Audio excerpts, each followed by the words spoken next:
Good morning students. तो कल अपन ने फ्रेंच रेवोल्यूशन का टॉपिक है उसको ख़त्म किया था। तो उसी क्रम में आगे बढ़ते हुए आज अपन बात करेंगे नेपोलियन के बारे में। तो जो नेपोलियन का राइज हुआ है और जो पहले फ्रेंच रेवोल्यूशन हुआ है फ्रांस में, दोनों घटनाओं का आपस में एक कनेक्शन है। अगर फ्रांसीसी क्रांति नहीं हुई होती तो आगे चल के नेपोलियन का राइज भी नहीं हुआ होता। तो नेपोलियन है, उसने जो फ्रेंच रेवोल्यूशन हुआ था उसके प्रभावों को उसने बरकरार भी रखा कुछ हद तक, और उसके प्रभावों को पलट भी किया। तो नेपोलियन ने दोनों काम किया है। तो यानी कि जो फ्रेंच रेवोल्यूशन है उसको उसने आगे भी बढ़ाया और कई मायनों में उस पर ब्रेक भी लगाया। तो नेपोलियन ने दोनों तरह के कार्य किए। तो नेपोलियन के बारे में अपन आज शुरुआत करते हैं इस टॉपिक की। तो देखो, नेपोलियन से फर्स्ट काउंसिल काउंसिल जो फर्स्ट काउंसिल थी उसका गठन किया गया 1799 से लेकर 1804 तक। तो दो टुकड़ों में नेपोलियन ने राज किया है। कहने का मतलब ये है, पहले फर्स्ट काउंसिल का राज्य था जिसमें 1799 से लेकर 1804 तक का समय, फिर उसके बाद एज ए किंग काम किया 1804 से लेके 1800। हाँ, एक्चुअल में क्या है, जो नोट्स बनाए हैं उसको तो पढ़ते हैं तो इतना एक बार समझ नहीं आता, थोड़ा सा समय लगता है समझने में। तो मतलब ये कि he was the first council in the government. Napoleon मतलब एक प्रमुख अधिकारी था सरकार के ने नेपोलियन 1799 से लेकर 1804 तक। फिर उसके बाद वो राजा बन गया 1804 से लेकर 1814 तक। उसने जो शक्ति का केंद्रीकृत कर लिया, खुद राजा के पद पर बैठ गया, खुद तानाशाह बन गया। तो दो भागों में नेपोलियन का पीरियड देखा जाता है। यानी इसके पास सत्ता नहीं थी 1799 से लेकर 1804 तक। जो सबसे बड़ी सत्ता होती, जो राज्य की सत्ता होती, वो नेपोलियन के हाथ में नहीं थी, किसी और के अंडर में इसने कार्य किया। लेकिन बाद में ये राजा बन गया। फिर अपन इंट्रोडक्शन के बारे में बात करते हैं कि इंट्रोडक्शन में अपन कुछ एक अच्छी लाइंस डाल सकते हैं किसी भी आंसर के अंदर, जो अच्छी हो, अपीलिंग हो, कैचिंग हो। अब इसकी अगर उपलब्धियों के बारे में बात करें, देखो इंट्रोडक्शन में कोई भी आप अच्छी लाइन डाल सकते हो, या तो कोई जनरल लाइन डाल सकते हो कि नेपोलियन का जन्म कब हुआ, इस समय हुआ, यहाँ पे, और वो इतना इंप्रेसिव नहीं रहता। इससे अच्छा है कि आप जो अपना आंसर शुरू करते हो उसके शुरुआत में इंट्रोडक्शन में एक अच्छी और कैची लाइन डालो जो आत्मा को समेट ले पूरे के पूरे आंसर की। तो उपलब्धि के बारे में क्या है कि ही एज डिफाइंड वर्क, यानी एक उसके नेपोलियन के कार्यों ने एक युग को परिभाषित किया है। तो जो पुरातन युग था वो खत्म हो गया नेपोलियन के कारण। फ्रेंच रेवोल्यूशन ने भी पुरातन युग को खत्म किया और इसने भी पुरातन युग को खत्म किया। तो इस मायने में दोनों ने, फ्रेंच रेवोल्यूशन, नेपोलियन ने क्रांति के कार्यों को आगे बढ़ाने का कार्य किया। ठीक है, युग को परिभाषित किया, क्योंकि जो उसके रिफॉर्म है, जो सुधार है नेपोलियन के, वो बहुत अधिक लोकप्रिय रहे हैं, आगे तक भी रहे हैं। आने वाले समय में भी यूरोप के कई सारे देशों ने नेपोलियन के सुधारों का इस्तेमाल किया अपने संविधान को बनाने के लिए। फिर history of France and whole Europe, और उसने युग को कैसे परिभाषित किया है, यानी जो पूरे फ्रांस का इतिहास है उस पे उसने अपनी अमिट छाप छोड़ी है नेपोलियन ने। और फिर होल ऑफ यूरोप, न केवल फ्रांस का इतिहास बल्कि संपूर्ण यूरोप के इतिहास पे भी इसने अपनी छाप छोड़ी है। तो विश्व इतिहास की बहुत ही महत्वपूर्ण घटनाओं में से एक है कि नेपोलियन का उदय किस प्रकार से हुआ। He was popular even before, यानी वह सम्राट बनने से पहले, सत्ता में आने से पहले, जब वो एक सैनिक अधिकारी था, उस समय भी वो फ्रांस में अत्यधिक लोकप्रिय हो गया था। क्योंकि आपको पता है कि यूरोप में जो गठबंधन किया गया था फ्रांस में हमला करने के लिए, तो फ्रांस की तरफ से नेपोलियन लड़ा था और उसने जो यूरोप की जो सेना है उसको हराया था। तो नेपोलियन के बहादुरी की चर्चे पहले ही होने लग गए थे फ्रांस में, उसको हीरो मानने लग गए थे फ्रांस की जनता नेपोलियन को, क्योंकि उसने युद्ध में जीत दिलाई थी फ्रांस को। तो he became popular even before, power में आने से पहले वो लोकप्रिय हो गया, क्योंकि उसने किसी युद्ध में तोपों का इस्तेमाल किया था, और तोपों का इस्तेमाल करने के पश्चात फ्रांस की विजय हो गई। तो संकट की परिस्थिति में उसने सही डिसीजन लिया था, तो इसके कारण नेपोलियन अत्यधिक लोकप्रिय हो चुका था। और दूसरा उसका महान कार्य क्या था युद्ध में, जिसने उसे लोकप्रिय बना दिया, एल्प्स क्रॉस, जो एल्प पर्वत श्रृंखला है फ्रांस के अंदर, एल्प्स। तो एल्प बहुत दुर्गम पहाड़ है, उसको क्रॉस करके उसने इटली पे आक्रमण किया था। ठीक है, तो ये उसको क्रॉस करना भी आसान नहीं था। इस माउंटेन को, इस पर्वत को क्रॉस करके उसने इटली पे आक्रमण किया और कामयाबी हासिल की। तो उसकी बहुत ही बड़ी विजयों में से एक है नेपोलियन, और सत्ता में आने से पहले ही ये सब घटनाओं ने उसको लोकप्रिय बना दिया। यानी जब नेपोलियन ने अपने आप को तानाशाह घोषित किया तो लोग नाराज नहीं हुए। लोगों को लगा इतना लोकप्रिय नेता है, इतना वीर नेता है, तो अगर ये राजा बन जाए तो फ्रांस का इससे भला ही होगा। क्योंकि उसकी बहादुरी के चर्चे पहले ही पूरे फ्रांस में फैल चुके थे। और जैसे मैंने लिखा है इसमें कि उसने तोपों का इस्तेमाल करके ये saved national convention from crowd. अच्छा, ये युद्ध में इसने इस्तेमाल नहीं किया था तोपों का, इसने कहाँ इस्तेमाल किया था? जो नेशनल कन्वेंशन की सरकार है, जो सरकारी अधिकारी थे, जिसके पास सत्ता थी, उन लोगों पे भीड़ हमला करने वाली थी, लेकिन इसने तोपों का इस्तेमाल करके उस भीड़ को भगा दिया वहां से। तो इस कारण वो अधिक लोकप्रिय हो गया था। और उसने ही सेव्ड नेशनल कन्वेंशन, उसने राष्ट्रीय सरकार बचाई उस समय के अंदर, नेपोलियन। तो राइस के बारे में अपन बात करते हैं, उदय किस प्रकार से हुआ नेपोलियन का। अब देखो रेवोल्यूशन से इसका कनेक्शन बता रखा है, जो फ्रांस की क्रांति हुई उससे कनेक्शन क्या है? कनेक्शन ये है कि ओल्ड ऑर्डर, हाँ, इसमें लिखा है कि जो फ्रांस की क्रांति उसका क्या योगदान रहा है नेपोलियन के राइज में। तो अपन राइज के बारे में पढ़ रहे हैं, उदय के बारे में पढ़ रहे हैं कि फ्रांस की क्रांति ने किस प्रकार सहयोग किया नेपोलियन के राइज को। जैसे मैंने कहा ना, अगर फ्रांस की क्रांति नहीं हुई होती तो आगे चल के नेपोलियन है उसको भी गद्दी नहीं मिली होती। तो क्रांति के कारण क्या हुआ? क्योंकि क्रांति ने क्या किया, बहुत अच्छा पॉइंट है ये, क्रांति ने पुरातन व्यवस्था को खत्म किया। Old order was ended by the revolution. और जो मोनोपोली है, जो एकाधिकार है, जो सत्ता पे एकाधिकार था, जो अर्थव्यवस्था पे एकाधिकार था, तो राजनीति पे एकाधिकार था विशेषाधिकार वर्ग का, उस एकाधिकार को खत्म किया। तो जो समाज है, समाज में क्रांति ओपननेस लेके आई कि मेरिट के आधार पे कोई भी आगे बढ़ सकता है। तो जब इस प्रकार की व्यवस्था का चलन किया गया फ्रांस में, तो नेपोलियन के लिए या टैलेंटेड लोग या फिर नेपोलियन के लिए राइज करना आसान हो गया। तो क्रांति के कारण मेरिट बेस्ड सिस्टम की स्थापना की गई, यानी किसी के गुणों के आधार पे उसको नियुक्ति देनी है सरकारी नौकरी में, और किसी के अंदर भी, यानी कोई गुणवान है तभी उसको नियुक्ति मिलेगी।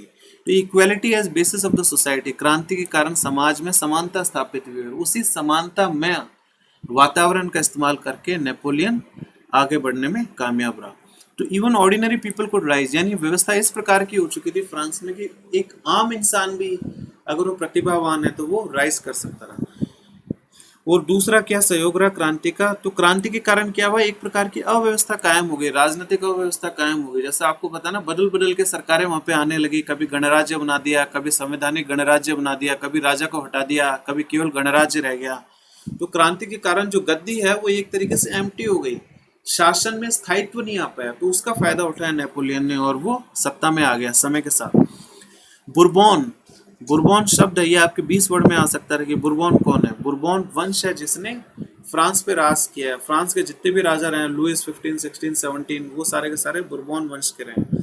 और बुरबॉन वंश के राजा न केवल फ्रांस बल्कि यूरोप के दूसरे देशों में भी इस वंश के राजाओं ने राज किया, जैसे ऑस्ट्रिया, वहां पे भी बुरबॉन वंश का ही शासन रहा है। तो इसी कारण हम देखते हैं जो एक ऑस्ट्रिया का राजा है और जो फ्रांस का राजा है, दोनों के बीच में संबंध बहुत ही मधुर थे, क्योंकि दोनों एक ही वंश से आते रहे।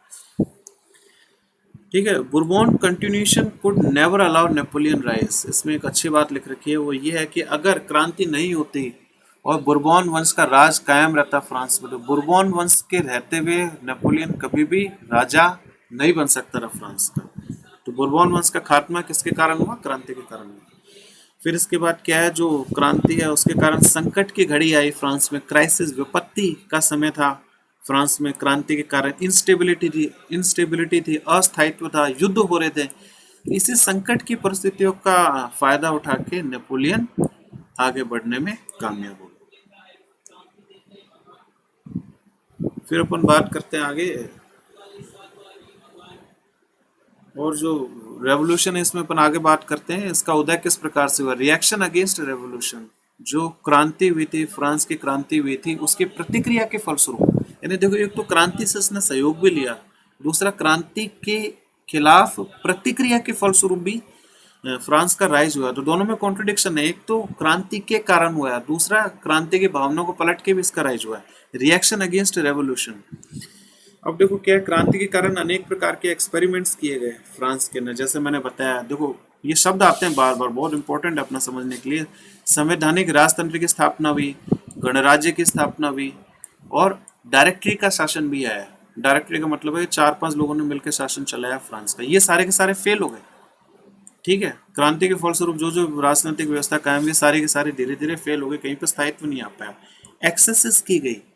यानी क्रांति के फलस्वरूप जो व्यवस्थाएं बनी, इसके अंतर्गत लोगों पे अत्याचार भी किए गए। जैसे मैंने बात की आतंक के युग के बारे में, रॉबस्पियर जो उसका प्रमुख सदस्य रहा था, जैकोबिन क्लब का सदस्य रहा था, जिसने सत्ता में आने के पश्चात एक्सेसेस किया। एक्सेसेस का मतलब ये होता है कि जनता का शोषण किया, अत्याचार किया, विरोधियों को पकड़ के जेल में डाला।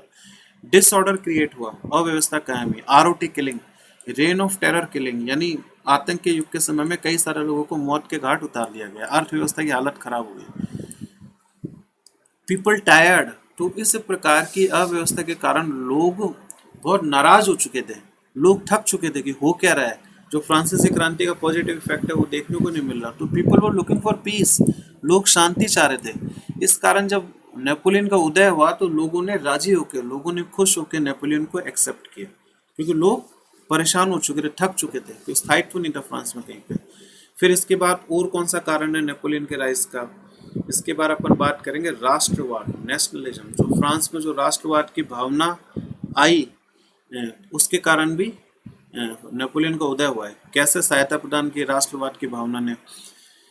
राष्ट्रवाद की भावना में वृद्धि हुई फ्रांस में। क्यों? क्योंकि जो प्रथम यूरोपीय कोलिएशन है 1791 में, उसने फ्रांस पे हमला किया था, जिसका फ्रांस की सेना ने डटकर मुकाबला किया था। तो जब युद्ध हो रहा था, विदेशी ताकतों के साथ फ्रांस का युद्ध हो रहा था, तो उस समय लाजमी है, उस समय आवश्यक है कि जो राष्ट्रवाद है उसकी भावना लोगों के बीच में घर बनाएगी बनाएगी। और जो अटैक किया गया है यूरोपीय देशों के द्वारा मिलकर फ्रांस में, देखो फ्रांस अकेला था, दूसरी तरफ कई सारे देश थे, ऑस्ट्रिया था, प्रोशिया था, और भी 3-4 देश थे यूरोप के। तो सभी देशों ने मिलकर आक्रमण किया था, फिर भी फ्रांस डटा रहा। और दीज अटैक्स वर रिपल्स्ड, कहने का मतलब ये है कि यूरोप के अटैक कामयाब नहीं हो पाए नेपोलियन के कारण। तो नेपोलियन, इस कारण फ्रांस में भी राष्ट्रवाद की भावना अत्यधिक बढ़ गई, जिसका सीधा फायदा नेपोलियन को मिला।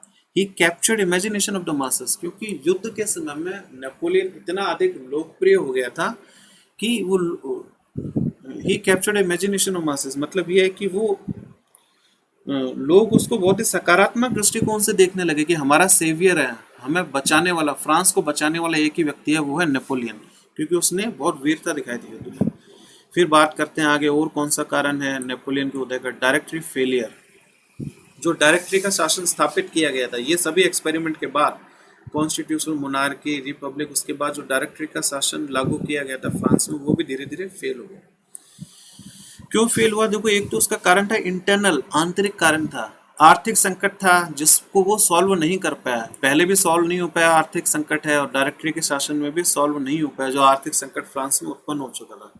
देयरफॉर डीवैल्यूएशन, तो आर्थिक संकट से निपटने के लिए उन्होंने डीवैल्यूएशन किया। डीवैल्यूएशन का मतलब ये होता है कि जो फ्रांस की करेंसी थी, जो जो वहाँ की करेंसी थी, उसको डीवैल्यू कर दिया गया, यानी उसका मूल्य गिरा दिया गया। जैसे रुपए का कभी मूल्य गिर जाता है और कभी बढ़ जाता है, तो जानबूझ के अर्थव्यवस्था में सुधार हेतु सरकार ने जो फ्रांस की करेंसी थी लिब्रे, लिब्रे का मूल्य गिरा दिया। लेकिन इससे क्या हुआ? इन्फ्लेशन बढ़ गया।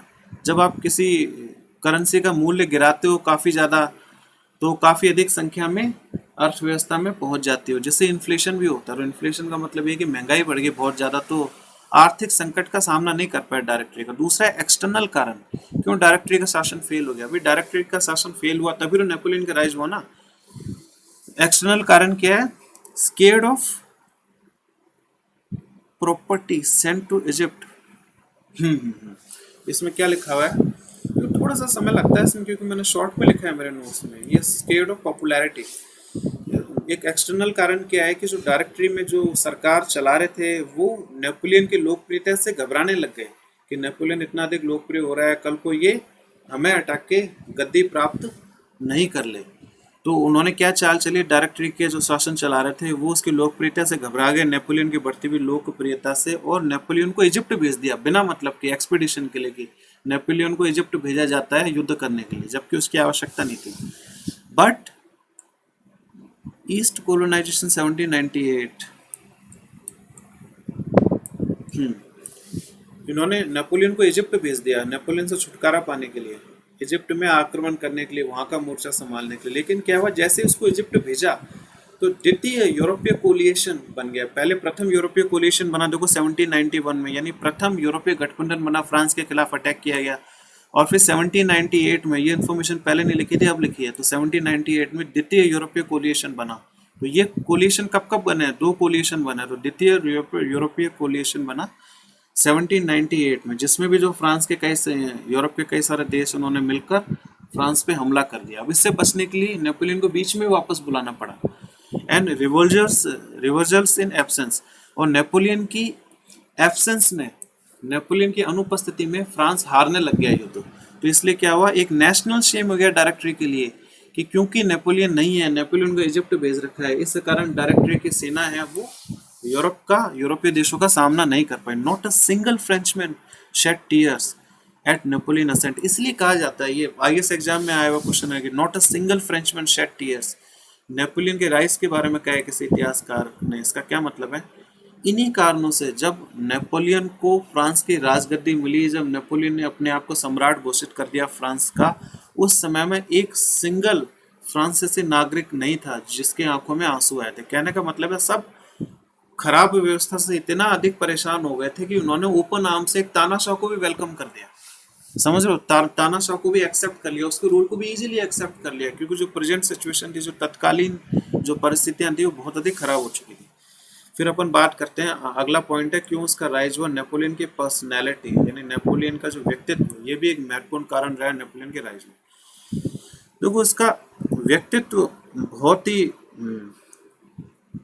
प्रतिभावान व्यक्तित्व था इसका, नेपोलियन का। पॉलिटिकल एडमिनिस्ट्रेटिव रिफॉर्म, इसने इटली के अंदर 1796 और 97, यानी गद्दी लाने से पहले ही फ्रांस का इटली पे अधिकार हो चुका है। इटली में कई सारे राज्य थे छोटे छोटे, तो वहाँ पे राजनीतिक और प्रशासनिक सुधार किए नेपोलियन ने इस समय के अंदर। तो इस कारण भी तो उसका व्यक्तित्व था जिसके कारण वो इतने अधिक सफल सुधार कर सका। Ordinary back to head could only save revolution. Nationalist,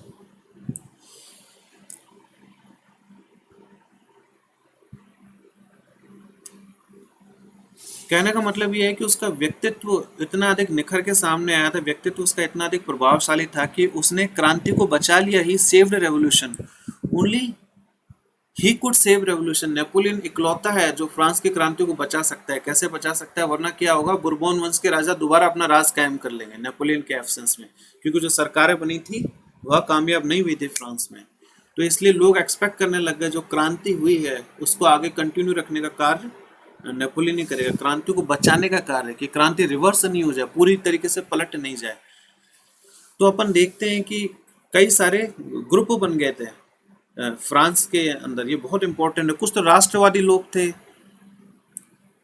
फिर आम जनता थी, फिर मोनार्किस्ट, मर्चेंट्स और मिडिल क्लास थे, यानी व्यापारी का वर्ग और मध्यम वर्ग था। फिर मोनार्किस्ट थे, राजतंत्र के समर्थक। फ्रांस में कुछ ऐसे लोग भी थे जो चाह रहे थे कि राजा शासन में आए, जो बुरबॉन वंश का राजा है उसको दोबारा फ्रांस का राजा बना दिया जाए। अब देखो सबने इसको एक्सेप्ट किया नेपोलियन को। क्यों क्यों एक्सेप्ट किया? हर वर्ग ने नेपोलियन को एक्सेप्ट किया जब उसको गद्दी मिली। क्यों एक्सेप्ट किया? नेशनलिस्ट, जो राष्ट्रवादी लोग थे, वह क्या चाह रहे थे कि जो नेपोलियन है उसके राज्य के में, उसके राज में जो नेशनल ग्लोरी है, जो जो राष्ट्र की प्रतिष्ठा है वो बहुत अधिक बढ़ेगी।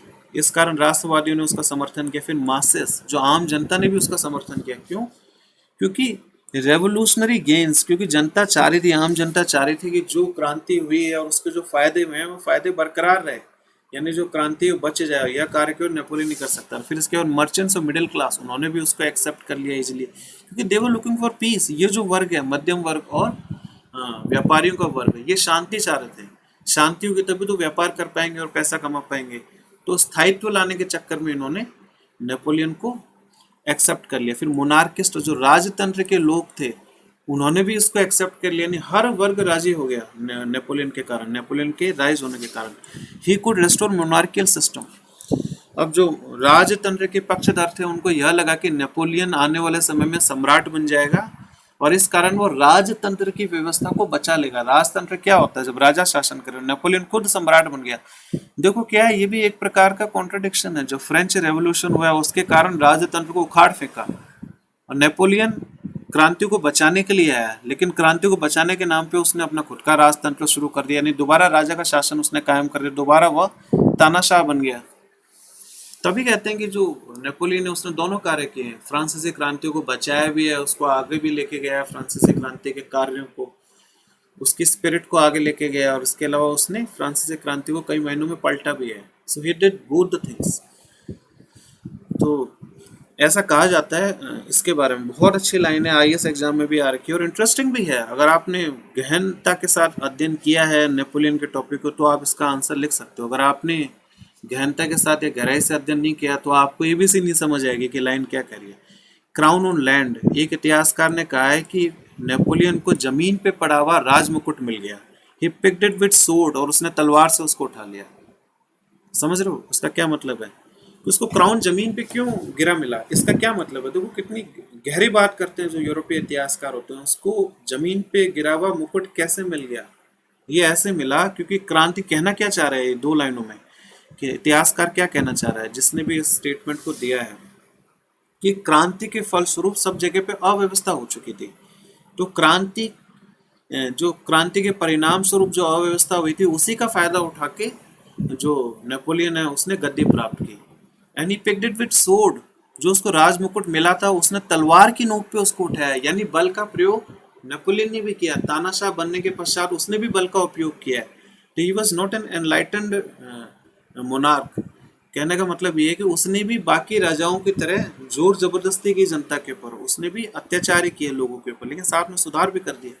तो पिक्ड इट विद स्वॉर्ड, यानी बल इंपॉर्टेंट है क्योंकि वो तानाशाह बना ना, एक मिलिट्री लीडर था जो सम्राट उसने अपने आप को घोषित कर दिया। तो दोनों चीजों के बारे में लिखना है, मिला जुला के इन्हीं से आपको लाइनें निकालनी है, लेकिन रेलेवेंट लाइनें निकालनी है। जो रेलेवेंट है यहाँ पे, जो इससे रेलेवेंट है वो इसमें डालो, जो इससे रेलेवेंट है वो इसमें डालो। किस प्रकार से क्रांति ने सहयोग दिया, किस प्रकार उसने बल का उपयोग किया गद्दी प्राप्त करने के लिए, क्योंकि उसने डायरेक्टरी के शासन को बलपूर्वक हटाया। कौन राजगद्दी छोड़ना चाहता है? डायरेक्टरी के शासन का अंत किया और फिर उसके बाद सम्राट बन गया। ही वो child of revolution yet a reaction against revolution. ये वही चीज है जिसके बारे में बार बार कह रहा हूँ। वह फ्रांसीसी क्रांति का पुत्र था। उसके बावजूद भी उसने क्रांति के प्रतिक्रिया फलस्वरूप भी कई कार्य किए। He also acted as a reaction against revolution. इन दोनों कार्य किए, रेवोल्यूशन को बचाया भी और उसको पलटा भी है। क्रांति का बेटा है, इसका मतलब क्या है? उसने जो क्रांति के कार्य उसको आगे बढ़ाया, और as a reaction against revolution इसका मतलब ये है कि उसने जो क्रांति है उसको पलटा भी है। Napoleon empire not but extension of revolution. ये लाइन क्या है, किसी इतिहासकार ने कही है, जो नेपोलियन का साम्राज्य है वह एक प्रकार से इंटरप्शन नहीं था बट एक्सटेंशन ऑफ रेवोल्यूशन। इसमें इतिहासकार कह रहा है कि इसने जो फ्रांसीसी क्रांति है उस पर ब्रेक नहीं लगाया बल्कि क्रांति का विस्तार किया। तो उसमें अपन को एक साइड के पॉइंट लिखने हैं, इसने किस प्रकार की क्रांति को, इसने किस प्रकार से क्रांति को जीवित रखा। अपन को एक साइड के पॉइंट लिखना है, इसमें दूसरे पॉइंट के बारे में या दूसरे ओपिनियन के बारे में अपन को नहीं लिखना। तो इसके साथ ही अपन ये छोटा सा वीडियो यहाँ पे समाप्त करते हैं। मुझसे जुड़ने के लिए बहुत बहुत धन्यवाद।